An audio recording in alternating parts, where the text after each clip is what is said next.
पहिले पनि संविधान सभाको चुनाव भएपछि सब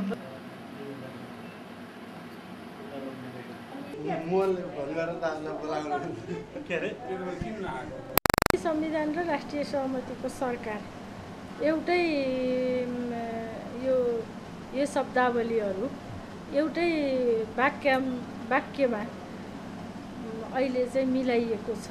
त्यसैले गर्दा शान्ति संविधान र राष्ट्रिय सहमति भनेपछि शान्ति संविधानको लागि पनि सत्ताको साझेदारी हुनुपर्छ भन्ने मान्यता हो।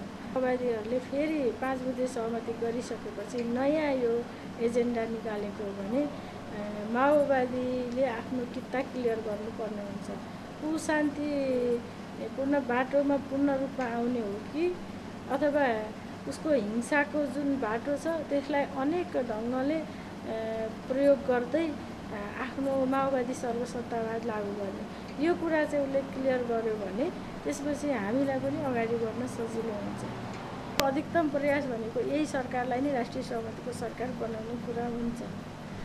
अब अरू पार्टीहरूले मानेनन् भने त्यसमा सोच्ने कुरा हो भएको छैन। त्यसैले यो नयाँ एजेन्डा होइन, नयाँ एजेन्डा नभएको हुनाले समय पुगेन भन्ने कुराको चाहिँ कुनै अर्थै छैन। नीति कुनै ल्याएको छैन, मापदण्डको आधारमा नै भनिएको छ। त्यो अनुसार भन्दाखेरि पनि त्यो एउटा विकल्प हो, तर त्यसमा चाहिँ सामूहिक प्रवेश भन्ने कुरा छैन। सिट भएको हुनाले संविधान सभाबाट संविधान जारी गर्ने कुरामा उनीहरू अझ बढी चाहिँ कोसिस गर्लान् भन्ने हाम्रो आशा हो। तर अब